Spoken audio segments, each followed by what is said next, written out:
Првичниот настан беше планиран денеска 28-миот роденден на ВМРО ДПМНЕ и беше планирано да се одбележи роденденот токму во Битола. Со оглед на последните случувања, денес имаме протестен марш, со кој што ќе го искажеме незадоволството на граѓаните на Република Македонија од спогодбата која што утринава беше склучена помеѓу двете држави. Уште од самиот почеток на преговорите помеѓу Никос Кодзијас и македонскиот министер за надворешни работи Никола Димитров, ставот на ВМРО ДПМНЕ е дека преговорите одат во погрешна насока.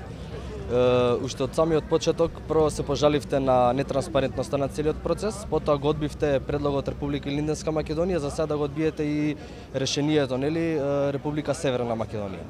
Според вас, кој е вистинскиот начин на преговарање и кој би било прифатливо решение за вас како опозиција? Најпрво ќе напоменам дека ВМРО ДПМНЕ и до сега, и од сега па натака и во овој момент исто така имаме конзистентни ставови во однос на тоа кои се нашите црвени линии и што можеме да прифатиме, односно што не можеме да прифатиме, и тоа во многу наврати јавно сме го кажували, повторувале пред целата македонска јавност, дека не се согласуваме со промена на уставното име, односно уставот со цел промена на уставното име, и така ќе предложиме и во иднина. Ова што денеска ни се случува е класична капитулација. Ова е еден договор, приватен договор на премиерот Заев, кој што се обидува да го наметне во македонската јавност и на целата држава. Ова е класична капитулација, зашто ние со сите демократски средства ќе се спротивставиме овој договор да не ја види светлината на денот. Што конкретно мислите под демократски средства? Во следните денови ќе следат многу активности настани во однос на ново прашање.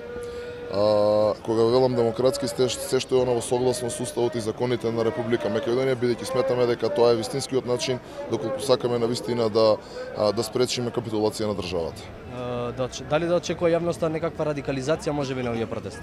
Не, радикализација, повторно ќе повторам, значи се што е во духот на демократијата и демократските принципи. Ние сме сериозна партија, најголема партија во оваа држава, без разлика што во овој момент сме во опозиција и ќе продолжиме да делуваме за добробит на сите граѓани, за заштита секако пред се на националните интереси на Македонија. Ќе успеете ли во вашите планови или сепак премиерот Зоран Заев ќе успее да ги убеди граѓаните да гласаат за на референдумот кој најверојатно ќе се одржи на јасен? Сепак ова е на ниво на шпекулација, не би одел да шпекулирам, она што можам да кажам е дека се што можеме да направиме, се што можеме да превземе како конкретен чекор ќе го направиме, кој ќе биде успешен на крајот на денот ќе покаже историјата.